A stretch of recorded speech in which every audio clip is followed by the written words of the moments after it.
Welcome to the deep dive. Hey there. Our mission, well, it's pretty simple.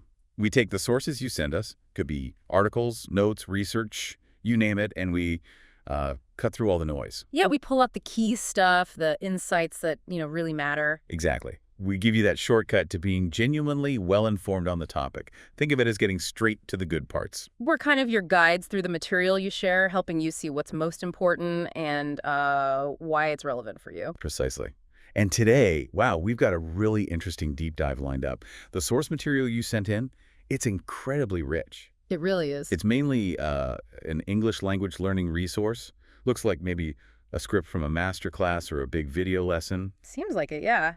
It covers, well, everything. Pronunciation, idioms, grammar points, some really tricky words. And even communication strategies like frameworks for small talk, practical stuff. And interestingly, embedded within that lesson are these examples from actual news articles. Right. One on Canada's population growth hitting a milestone, and another about the Colosseum in Rome, asking if it's, crumbling. So, two distinct pieces of content used to illustrate the language points. So our mission for this deep dive, it's kind of layered. We're going to unpack the best techniques, the most useful phrases and insights from that language resource. The goal being to help you boost your English skills, get the nuances, and just feel more confident in conversations. Definitely. And sort of as a bonus, we'll pull out the main info from those news examples too. See how the language actually works in context, bringing those stories to life. So it's really a deep dive into all this material you sent for your benefit, getting the most potent knowledge out. Getting the good stuff. Okay, let's jump right in then. The source kicks off with something, well, really fundamental, but maybe often overlooked when you're learning a language. Which is? How native speakers actually sound, when they're talking naturally at a normal pace. It's all about tuning your ear. Yeah. Recognizing that spoken English isn't just the written word read aloud, it's different. Exactly. This first part, tuning your ear, the source calls it, is so important. It really stresses the gap between textbook English and real-world spoken English. And it pushes immersive listening, repetition, getting used to the real sounds. And a huge part of that is noticing these reduced sounds. Like the example they give is going to. In fast speech, it rarely sounds like two separate words. Right, becomes gonna. That's the common one. Or sometimes, as the source points out, even faster, like a really quick get-a. Yeah, almost slurred together. And these little shifts, they're subtle, but they're absolutely vital if you want to catch the rhythm, the cadence of natural speech. It's not just whole phrases either, is it? Individual sounds get tweaked too. Totally. The source uses your, the possessive, as an example. Often it's unstressed, right? So it gets reduced to this tiny little sound. Almost like a puff of air, like you said, from the back of the throat. Kind of, yeah. Just a quick year. And the insight there is, if you recognize these weak, unstressed sounds, your brain doesn't have to work so hard on them. So you can focus more on the important words, the nouns, verbs, adjectives. Exactly. The content words that carry the actual meaning. It helps you filter the signal from the noise, in a way. Makes sense. You don't need to emphasize every single little word to get the message across. You really don't. The source also mentions how words can just merge together in rapid conversation. Oh yeah, that can definitely trip learners up. For sure. Like, what are you becoming? Whatcha? Or even just what are. Happens all the time. Or another example they had was chewed me out blending. So it sounds more like chewed you out. Right. It sounds almost like one word. And it's not sloppy speech either. It's just, well, it's how connected speech works naturally. The letter T gets special attention in the source. It's presented as like a real chameleon. It changes its sound constantly. It really does. A key concept they explain is the flap T. You hear this a lot in American English especially. Okay, what's that? When a T sound comes between two vowel sounds, it often softens. It sounds less like a sharp T and more like a soft D, or even sometimes a quick R sound. Okay. Like in get it, it sounds like get it. Exactly, or city sounding like city. Right. I hear that all the time. Understanding that flap T is probably one of the quickest ways to, well, not just sound more natural yourself, but actually understand people when they're talking fast. Absolutely crucial for comprehension. And the source points out other T's variations too, like a T at the end of a word. It might soften if the next word starts with, say, a vowel or certain consonants. Like in set in stone. Yeah, that's the example.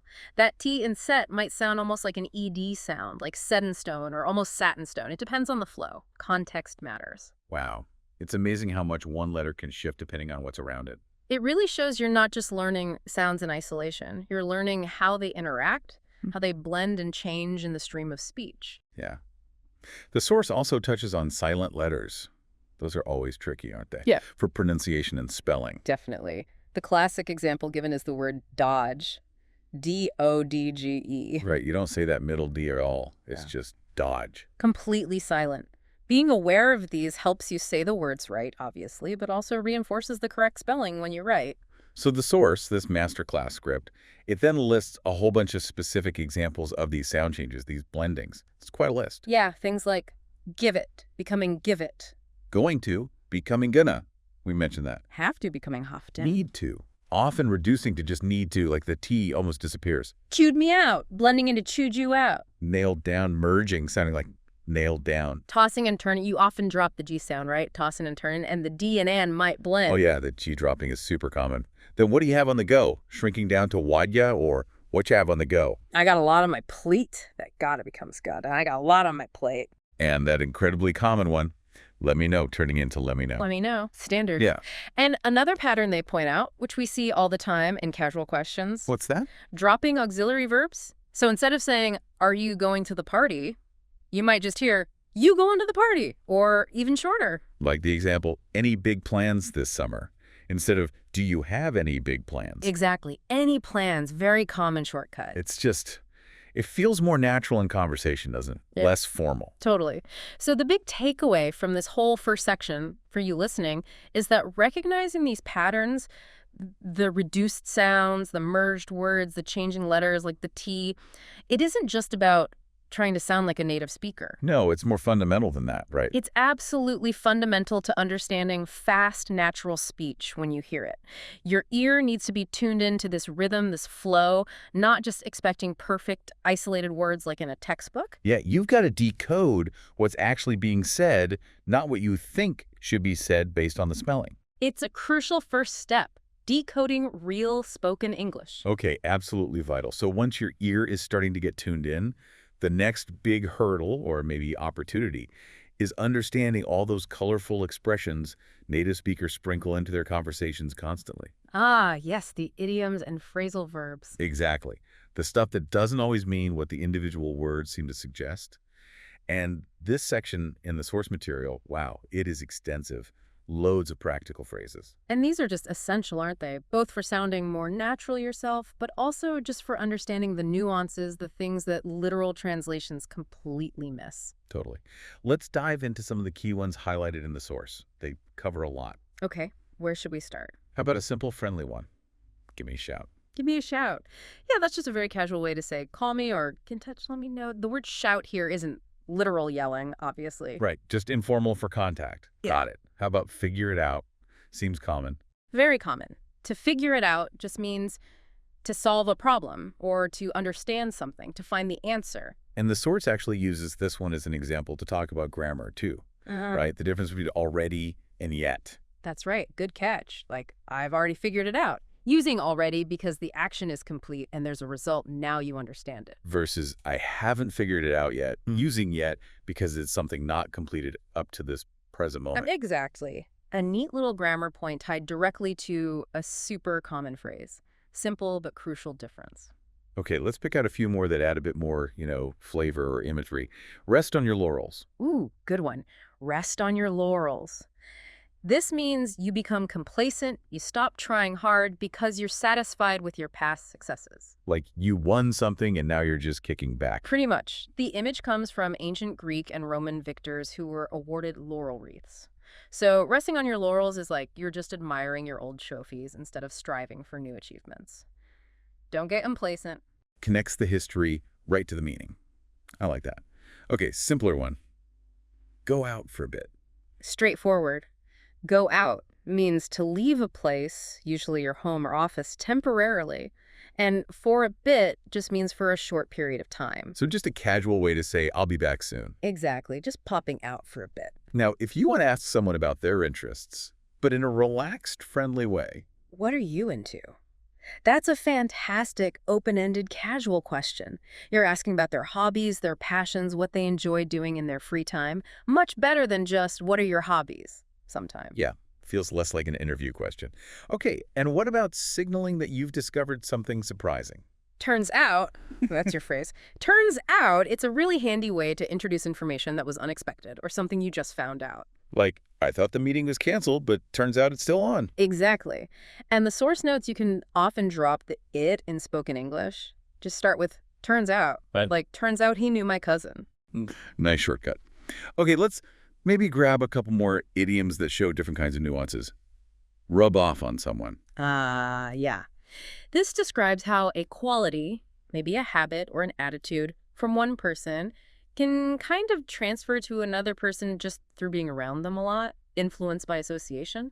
Like her enthusiasm really rubbed off on the whole team. Perfect example. It's usually about positive qualities, but could be negative too, I suppose. Which contrasts nicely with the negative one, rubs me the wrong way. Right. If something or someone rubs you the wrong way, it means their personality or maybe something specific they do or say just irritates you, annoys you.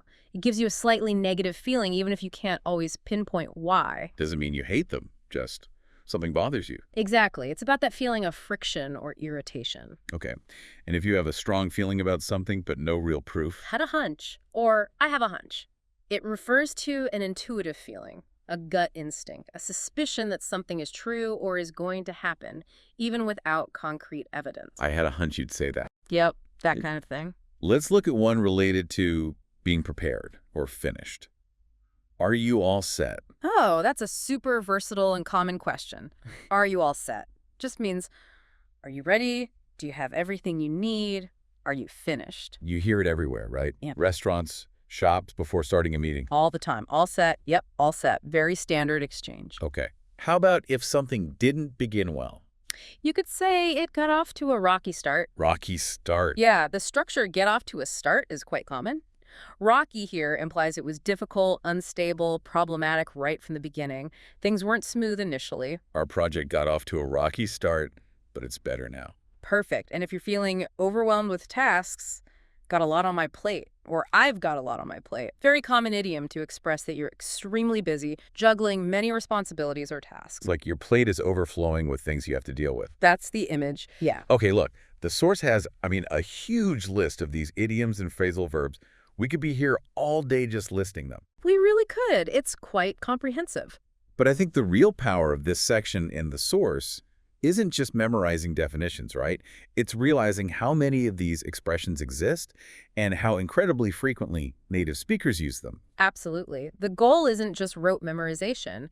It's recognizing that mastering these idiomatic expressions is fundamental to achieving conversational fluency and, just as importantly, deep comprehension. They really are the color and the texture of everyday English, aren't they? They are. The source provides many, many more, covering all sorts of things: actions, relationships, feelings, abstract ideas. Just scanning the list, I see things like action phrases, taking up a hobby. Nailed down, meaning confirmed something for sure. Dodge, like dodging calls, meaning avoiding someone. Put up with, which means tolerate something unpleasant. Bounce back, recover quickly from a setback. And then there are loads of phrasal verbs involving movement or direction. Things like keep up with, meaning stay at the same pace. Drop in, visit someone informally. Push back, like postpone a deadline.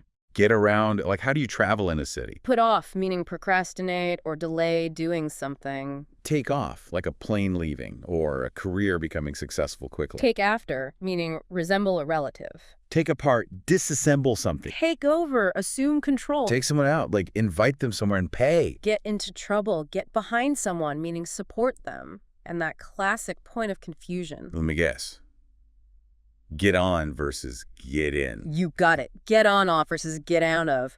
A perennial favorite for causing mistakes. The source clarifies the rule, though, doesn't it? What's the general guideline again? The general rule is you get on and get off larger forms of public transport where you can typically stand up and walk around. So buses, trains, planes, large boats, ferries. Okay, on and off for big things you walk onto. Right. And you get in and get out of smaller, more enclosed spaces that you usually step down into or have to bend to enter. Think cars, taxis, small boats, sometimes even buildings. Got it.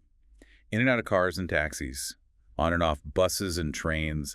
Getting that distinction right is one of those small things that really makes you sound more natural. It definitely helps avoid common errors. The source also lists more idioms using get because get is just everywhere in phrasal verbs. Oh, yeah. Like get out of something, meaning avoid an obligation. Right. Or get together, meaning meet socially. Get up to no good, like kids being mischievous. And get across, meaning communicate an idea effectively. So looking at this massive list in the source, the key insight really is that these phrases, these idioms and phrasal verbs, they aren't just optional extras. Not at all. They're the core vocabulary you need to navigate everyday English conversation and understand native speakers. Don't be intimidated by how many there are, right? The advice is probably to focus on recognizing them first when you hear them. Exactly. Recognize them, understand the context, and then gradually start trying to incorporate the most common ones into your own speech.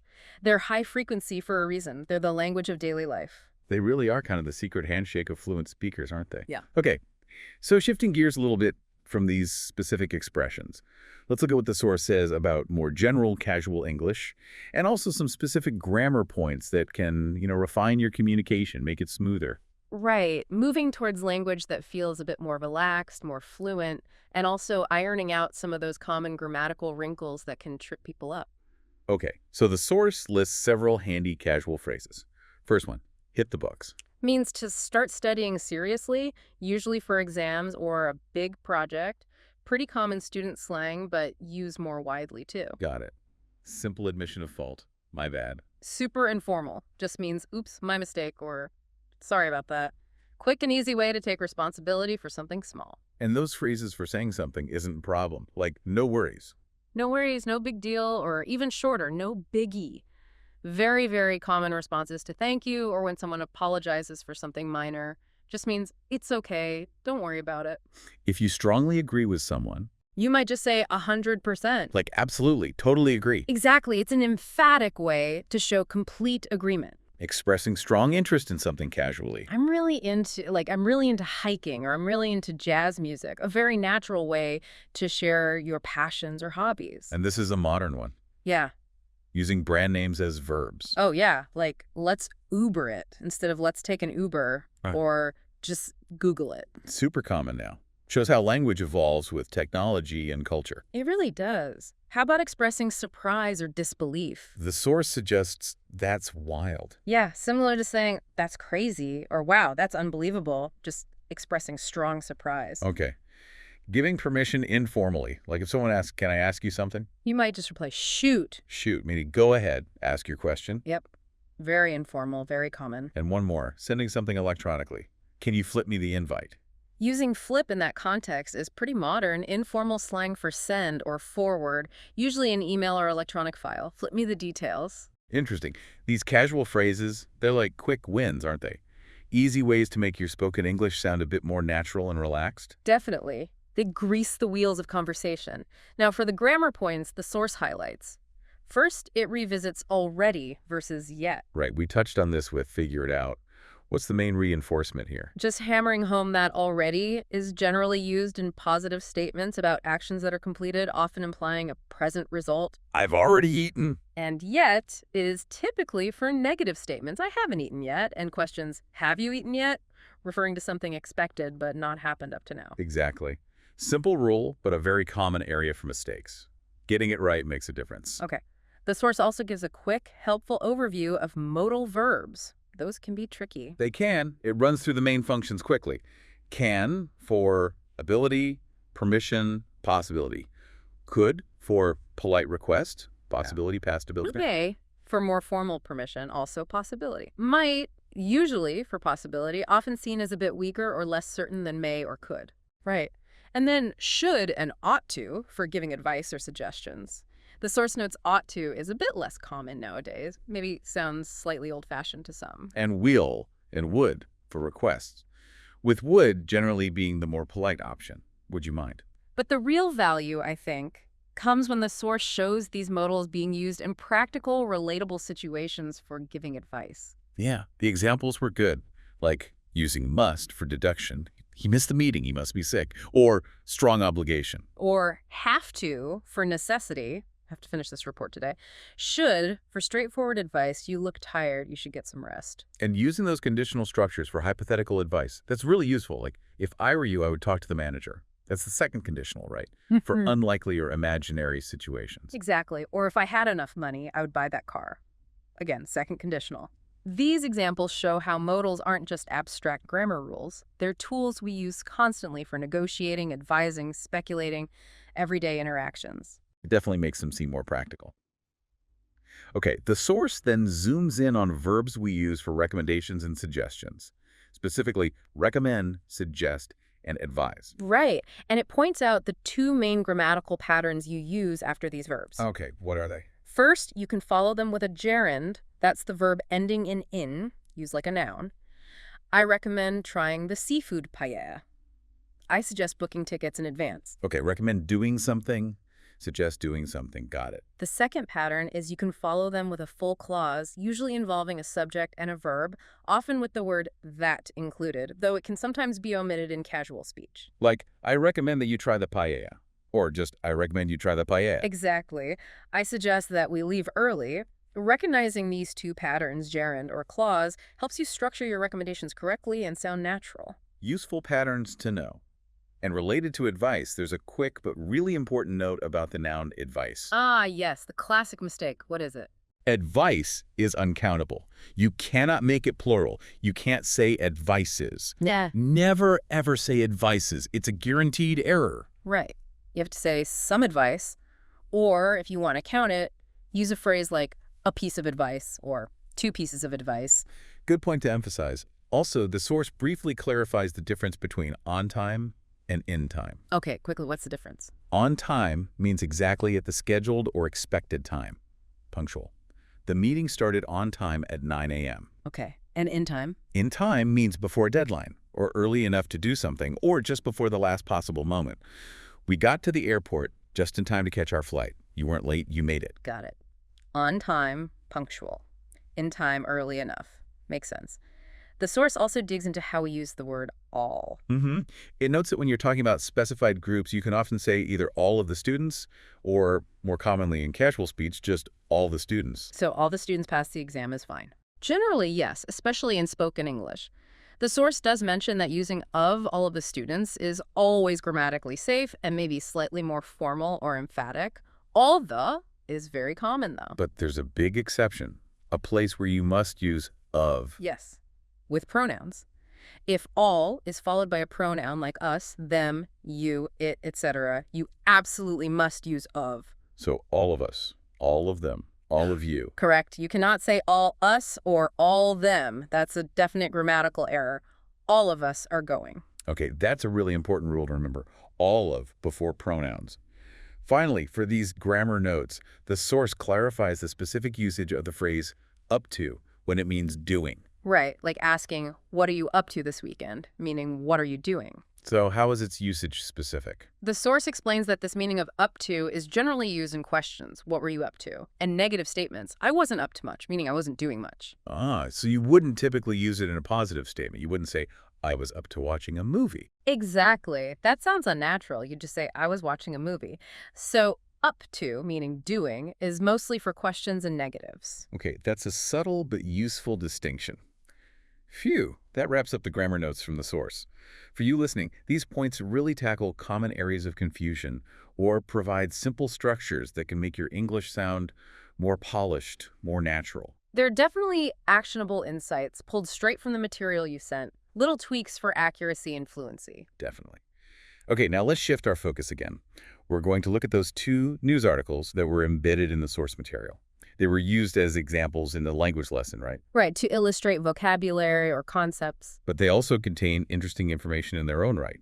So let's just quickly extract the core story from each one. It's a good way to see the language we've been talking about actually being used in context. Sounds good. The first article was about Canada's population. What was the headline news there? Canada hit 40 million people, which is, a pretty big milestone for Canada. The article highlighted the growth rate, didn't it? It did. It mentioned a 2.7% annual growth rate.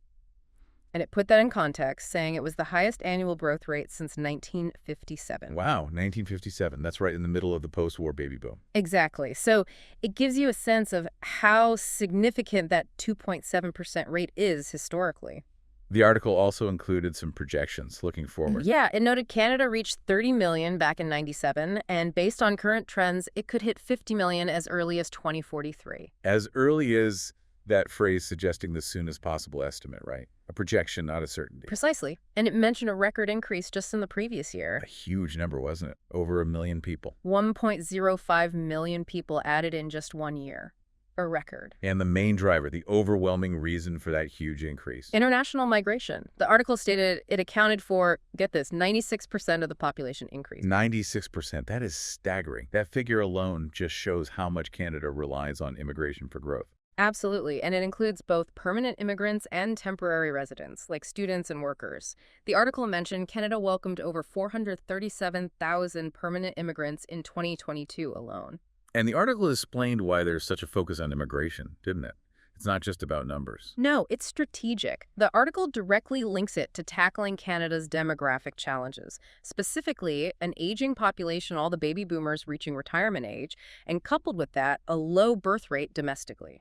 So immigration is seen as essential to keep the population growing, yes, but also critically to keep the workforce strong, filling jobs, supporting the economy as the older generation retires. Exactly. The article explicitly says immigration accounts for almost 100% of Canada's labor force growth currently.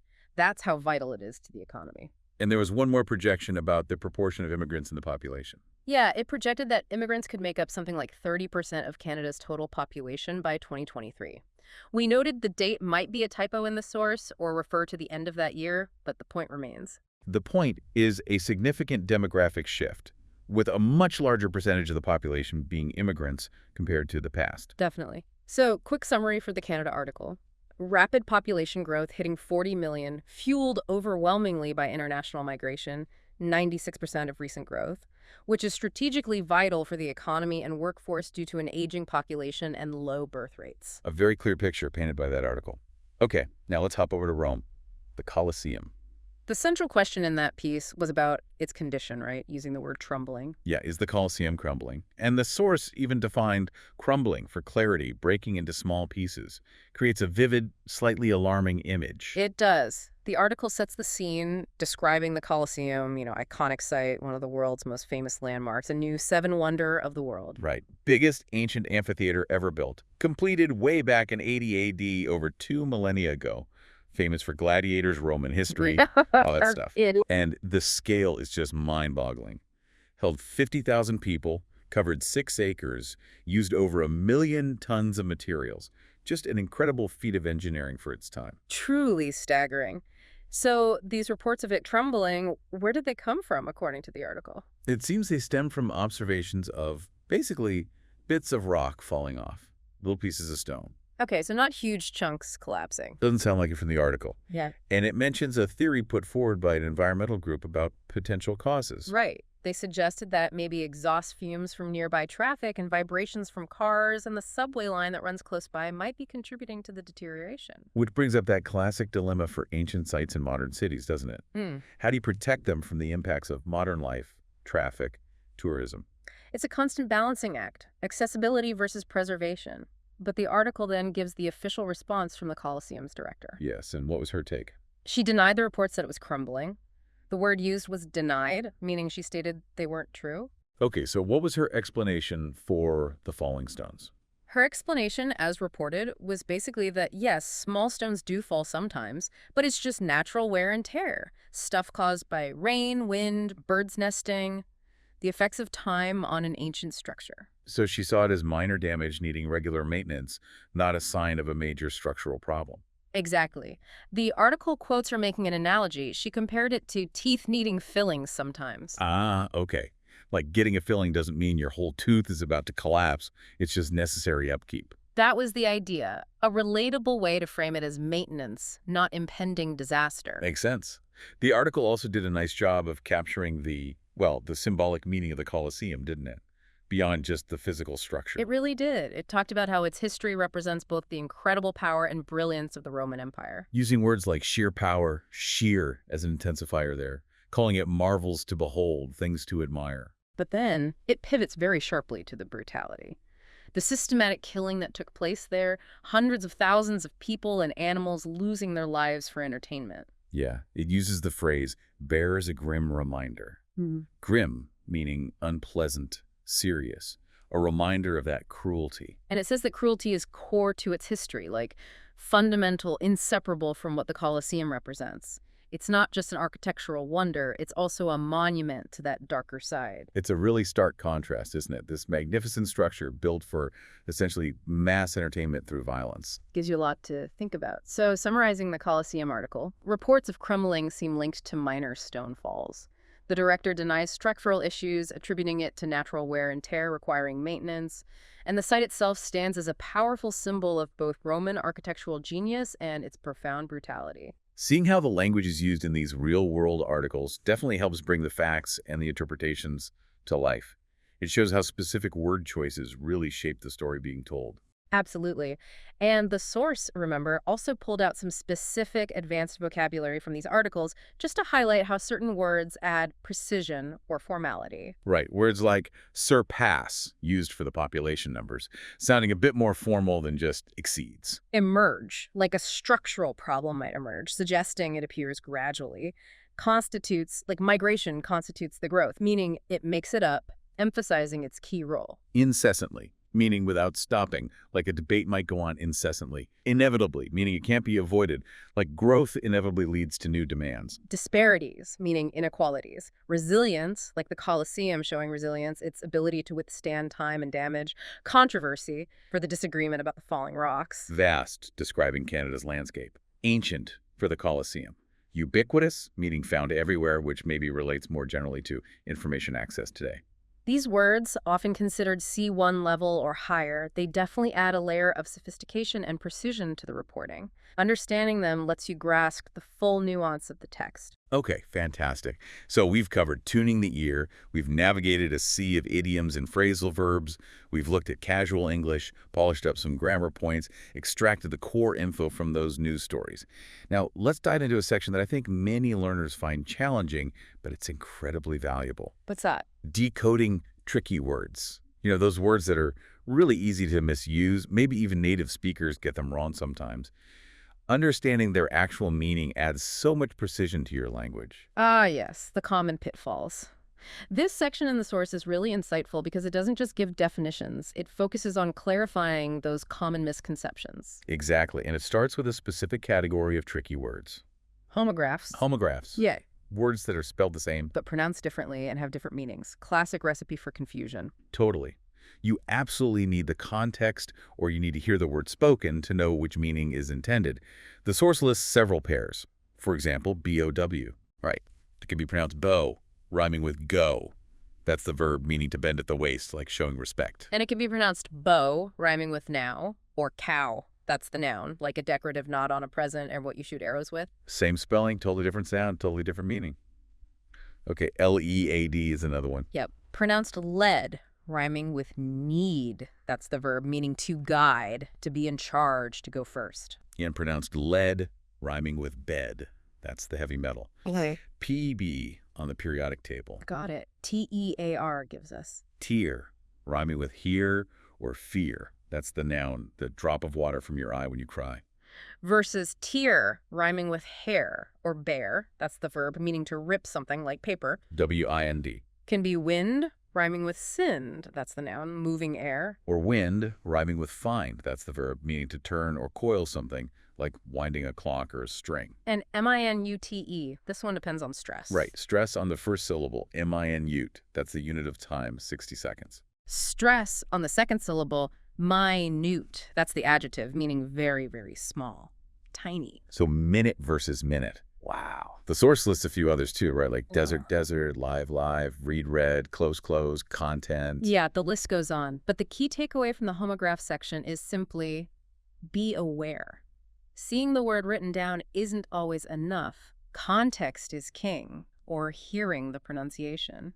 Absolutely crucial. Okay, now let's tackle those words that aren't necessarily homographs, but are just, well, often misused in terms of their actual meaning.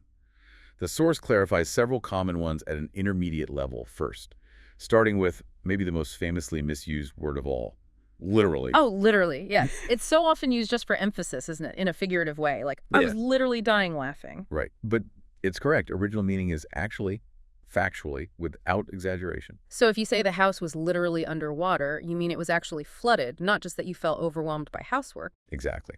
And the source implies that using it correctly maintains the word's power and ensures clarity, especially important in a world full of potential misinformation. Precision matters. Good point. Next up, unique. This is another one I hear misused constantly. So. Well, unique means one of a kind, the only one like it, inherently special. But people often modify it, saying things like very unique or quite unique. Ah, right. Like the source points out, if something is unique, it's already one of a kind. You can't be very one of a kind. It's an absolute quality. Exactly. It doesn't need qualifiers like very or quite. Unique stands alone. Understanding that helps avoid redundancy. Makes perfect sense. Okay, let's revisit irony. We mentioned it briefly before, but the source digs a bit deeper into what true irony actually is, setting it apart from just coincidence or plain bad luck. Right. As the source implies, the example of winning the lottery and then immediately getting hit by a car. That's tragic, it's terrible luck, but it's not necessarily ironic. So what makes something truly ironic, according to the source? It usually involves some kind of contrast or incongruity between what's expected and what actually happens, or saying the opposite of what you mean. That's verbal irony. There's often an element of the absurd or an unexpected twist that highlights a contradiction. So it's more specific than just something bad happened. It's about situations that have a layer of unexpectedness or contradiction. Precisely. It captures a specific kind of absurdity or twist of fate. Now let's look at alibi. Okay. I definitely hear alibi used very loosely just to mean any kind of excuse, like I didn't finish the report, but I have a good alibi and my computer crashed. Yeah, that's the common misuse. But the source clarifies that alibi has a very specific legal meaning. Which is? An alibi is proof that someone was physically somewhere else at the exact time a crime was committed. It's a defense used in criminal law. So it's specifically tied to proving your location during a crime, not just any old excuse for why you didn't do something. Exactly. Using it outside that specific legal context really dilutes its precise meaning. Okay, another tricky pair. Disinterested. Yeah. People often use disinterested when they actually mean uninterested, right? Like bored. I was completely disinterested in the movie. That's the common confusion. But disinterested actually means impartial, unbiased, having no personal stake or potential gain in a situation. Neutral. So, a judge presiding over a court case needs to be disinterested, meaning they shouldn't be biased or have any personal connection that could influence their decision. Perfect example. They need to be neutral and objective. If you're bored by a movie, you're uninterested. The distinction is subtle but important. Disinterested implies objectivity, not apathy or lack of care. That's a really valuable distinction for clear communication. Okay, how about bemused? This isn't a word I hear every day, but the source flags it as potentially tricky. It does, and the likely confusion the source suggests is that people might think it means amused or entertained, like, I was bemused by his funny stories. But that's not right. What does bemused actually mean? It means puzzled, bewildered, or slightly confused, often in a detached or thoughtful way. Ah, okay. So it's more like a state of mild perplexity. You're not necessarily laughing. You're more like, wait, what just happened there? Or, that's odd. Exactly. It's a richer word than just amused. It captures that feeling of maybe fascinated confusion, like when you watch a magic trick and you're impressed, but also thinking, how do they do that? That paints a really clear picture. Okay, finally for this intermediate batch, the word enormity. Enormity, often used just to mean great size or vastness, right? Like we were overwhelmed by the enormity of the task. Yeah, seems common. But the source points out that's not its primary meaning. Correct. Its core meaning relates more to extreme wickedness, outrageousness, or the grave seriousness of something, often in a moral or ethical context. So you'd more accurately speak of the enormity of a horrific crime or the enormity of the decision to go to war, emphasizing the moral weight and negative consequences rather than just how physically big something is. Precisely. While it can sometimes imply large scope, its primary association is with profound gravity, often negative or morally significant. It carries a lot more weight than just bigness. Wow. Okay, these examples really show how understanding the true meaning, the nuances of these commonly misused words. It's not just about being picky with grammar. It prevents miscommunication, adds clarity, and makes your own language more precise and impactful. It really does. It elevates your communication. And the source doesn't stop there. It then moves on to tackle some even more advanced words and also some broader concepts about language itself. Right, leveling up the vocabulary game even further, and also looking at the bigger picture of how language functions.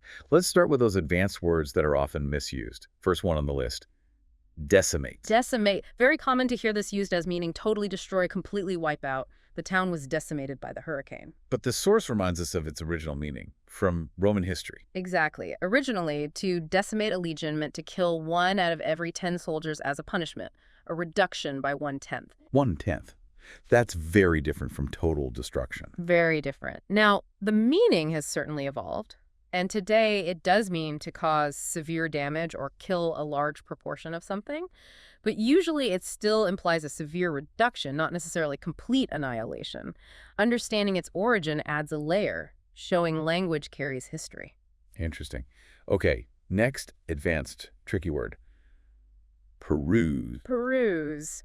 People often use this informally to mean skim quickly, glance over. I'll just peruse these notes before the meeting. But its actual dictionary meaning is the opposite, right? Pretty much. To peruse actually means to read something thoroughly and carefully, to examine it closely and attentively. So if your boss tells you to peruse a report, they probably mean study it carefully, not just give it a quick look. That would be the formal meaning, yes.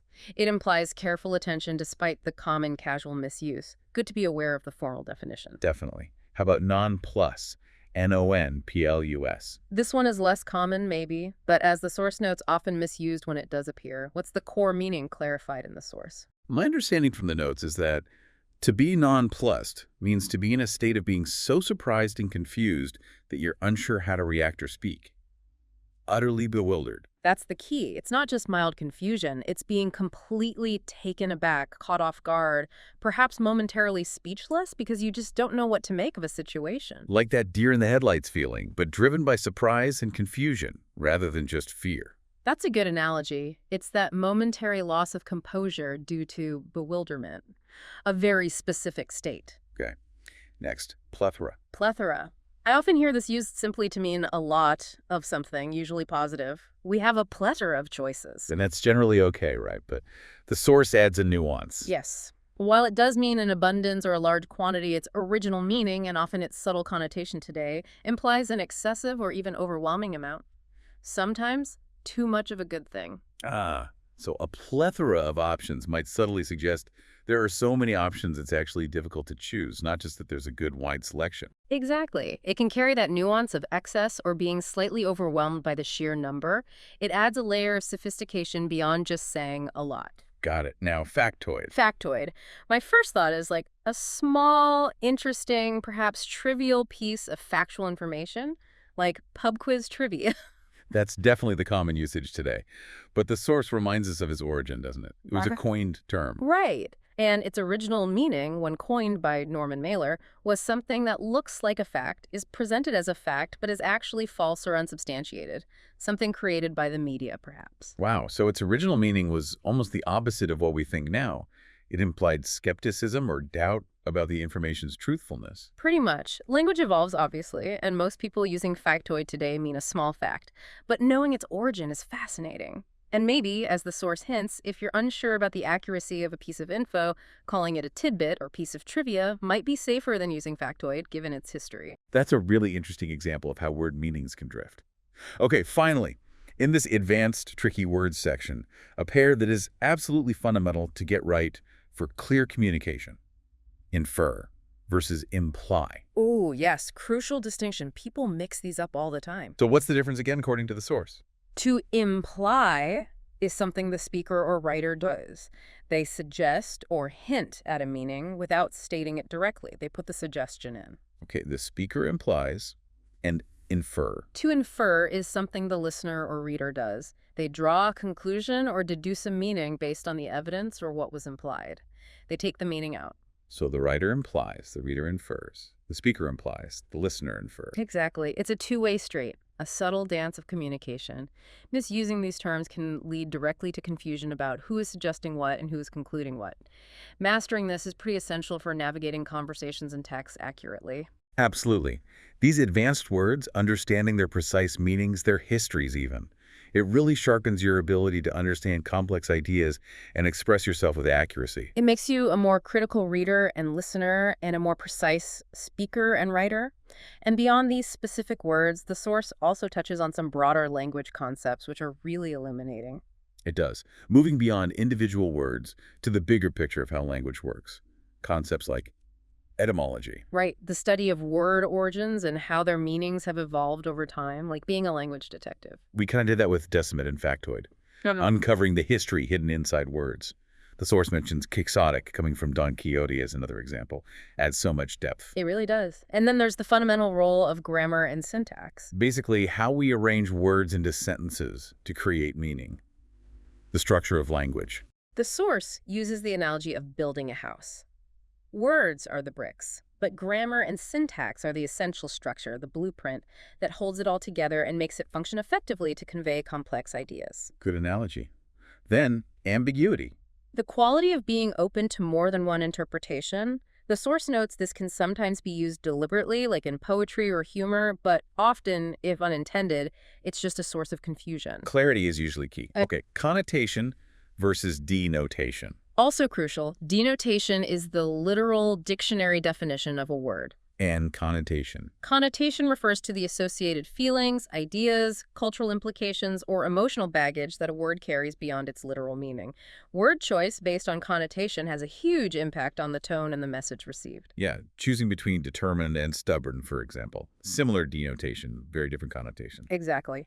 And finally, the source touches on a really big idea: linguistic relativity. Sometimes called the Sapir-Whorf hypothesis, right? The idea that the language we speak actually influences how we think and perceive reality. That's the core concept, that different languages, with their different structures and vocabularies, might lead speakers to categorize the world or even experience certain concepts differently, a fascinating and complex area. It really makes you think about the profound connection between language and thought. So these broader concepts, etymology, syntax, ambiguity, connotation, linguistic relativity, they take you beyond just learning vocabulary. They encourage you to think about the power, the structure, and the very nature of language itself. And for you, listening, engaging with these ideas can really elevate your understanding of English or any language, from just a tool for communication to a complex system that shapes how we interact with and understand the world. Absolutely. Okay, wow. We have covered a huge amount of ground. We've tuned our ears to spoken sounds, navigated tons of idioms, polished grammar, pulled info from news stories, decoded tricky words from intermediate all the way to advanced, and even explored these big concepts about language. It's been a comprehensive dive. But knowing all this language isn't quite enough, is it? If you can't actually use it effectively in real-world situations with other people. So the final section of the source material is incredibly practical. It offers concrete strategies for navigating conversations, specifically tackling small talk and networking. Ah, yes, the practical application. This is where the rubber really meets the road, as they say. Because let's face it, small talk, it can be incredibly daunting for language learners. Oh, definitely. The source acknowledges that feeling the awkwardness, your mind just going totally blank. That fear of saying the wrong thing, making a mistake. But the source frames it in a really helpful way, I think. It says, small talk is a skill. Exactly. It's not some innate talent you're either born with or not. It's like playing an instrument or learning a sport. It's something you can learn, practice, and get better at over time. And realizing that everyone, even confident native speakers, feels awkward sometimes. That helps take the pressure off, doesn't it? It really does. The fear of making mistakes is totally normal. But the goal isn't grammatical perfection in these situations. It's connection. It's understanding and building confidence. Finding that balance between trying to be accurate and just keeping the conversation flowing. And a key point the source makes for getting better is focusing on output. You have to actually use the language. Right. It's not enough to just passively understand English. You need to actively speak it, write it. That's where the real learning and confidence building happens. It can feel scary at first, pushing yourself to speak, but it genuinely gets easier with practice. The source suggests some simple ways to practice, too. Like what? Things like recording yourself speaking, maybe joining an online speaking group or language exchange, or just making a small, consistent effort to talk to people, even if it's just for 5 or 10 minutes a day. Something manageable. Consistency over intensity. Makes sense. And to make those initial interactions less scary, The source provides actual frameworks, like blueprints for conversation. For general social settings, it introduces the START framework. Start. Okay, sounds like a good place to begin. What's the breakdown? START. Right. It's designed to break the ice, make introductions smoother. S is for smile. Simple but powerful. Makes you seem approachable, friendly. Good start. T is for take turns. Crucial reminder. Conversation is a two-way street. Don't monologue. Listen as much as you talk. Got it. A. A is for ask questions. And the source really emphasizes asking good questions, questions that genuinely spark conversation, not just the standard, sometimes boring ones like, where are you from, or what do you do, Yeah. although those have their place. Right, those can sometimes feel a bit like an interrogation, if that's all you ask. What are some better examples from the source? Things like, what do you like to do for fun? It's a classic for a reason people generally enjoy talking about their interests. Or more topical questions like, any big plans this summer? Or, how's the weather been treating you lately? Easy, low-pressure conversation starters. And that other one, what were you up to earlier?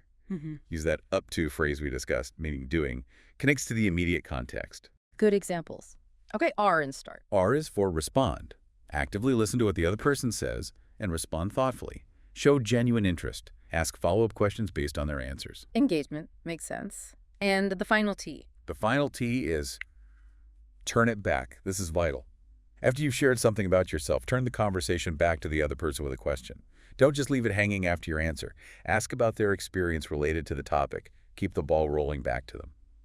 Okay, so smile, take turns, ask questions, respond, turn it back, start. That seems like a really clear, actionable flow. It is. And the source then drills down into specific topics you can use within that framework, tying them to the T, A, and R components. Ah, right. T is for territory, meaning where you're from, where you live now. Yeah, you can share. I'm originally from. Yeah. I've been living in the city for X years. And ask, where are you from originally? How long have you lived here? A is for activity. This covers work and hobbies. So you share. I'm a job title. I work for company I specialize in. Or for hobbies. I'm an avid hobbyist. I love to verb. I spend my free time doing X. And the source advises expanding a bit, not just giving one-word answers. Right. Give them something to respond to. Hmm. And ask, what do you do? What kind of work is that? Yeah. What are you into outside of work? R is for reason. Why are you both at this specific event or place? What's your connection? Finding common ground. Yeah. I know host's name from work. I went to school with a bride. I'm here with a friend who... Exactly. And ask, how do you know host person? What brings you here tonight? It establishes that shared context immediately. And then always remembering that final T. Turn it back.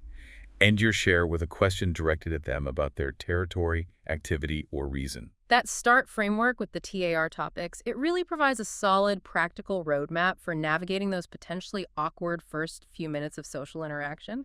Takes away a lot of the anxiety. It really does. Removes the guesswork.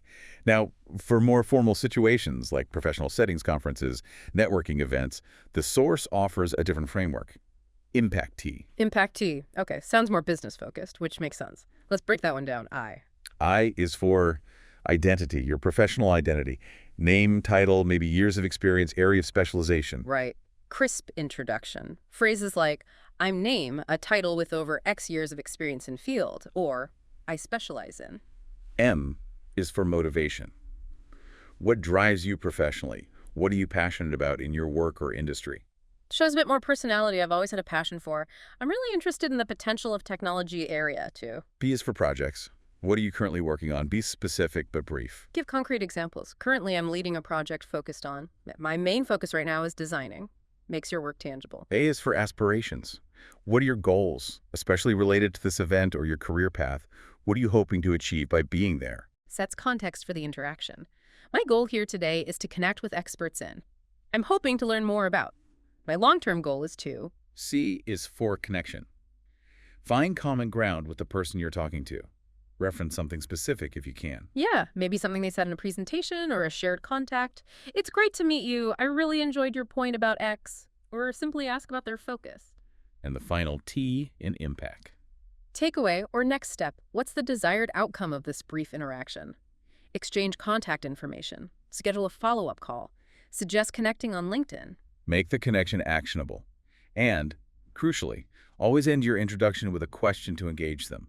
What about you? What area do you primarily focus on?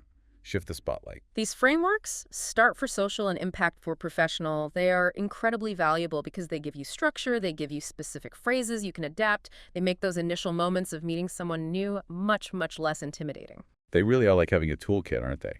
Takes the pressure off having to invent everything on the spot. And the source even touches on how to end conversations gracefully, which can also be awkward. Super important. You don't want to just trail off or vanish. Having a few exit lines ready is key. The source offers different options depending on the situation, right? From a simple, polite closing. Like, well, it was really nice talking to you, or great meeting you. Standard, polite, effective. To maybe suggesting a future connection, if it felt right. Yeah, something like, hey, we should grab a coffee sometime to chat more about this, or let's connect on LinkedIn. It shows confidence and genuine interest.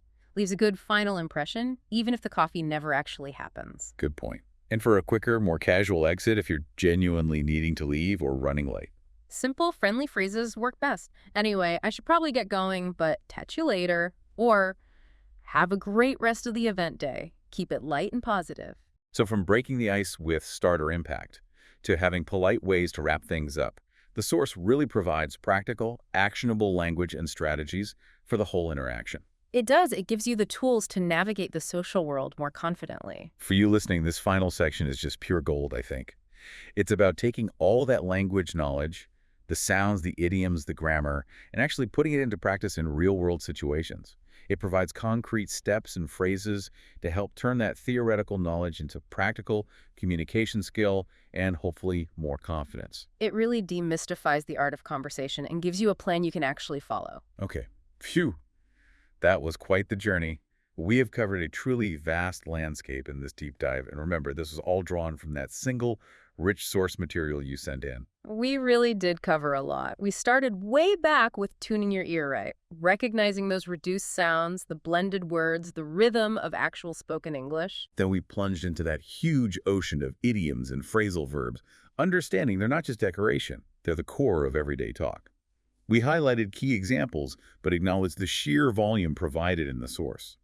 We picked up some useful casual English phrases, polished our understanding of essential grammar points, clarifying things like already versus yet, how modals work for advice, those recommendation patterns, and tricky details about words like advice and all. We did those mini deep dives into the news articles, pulling out the key takeaways about Canada's population boom being fueled by immigration and the Coliseum director's perspective on whether it's truly crumbling, seeing how language choices shape those stories. And crucially, we spent significant time decoding those tricky words. At the intermediate level, literally, unique, irony, alibi, disinterested, bemused, enormity, clarifying common misuses. And then leveling up to advanced tricky words, decimate, peruse, nonplus, plethora, factoid, and that vital distinction between infer and imply, understanding their true power and nuance. And we connected that to broader concepts about language itself, etymology, syntax, ambiguity, connotation, linguistic relativity, thinking about how language works on a deeper level. And finally, we wrapped up with those incredibly practical frameworks for navigating conversations.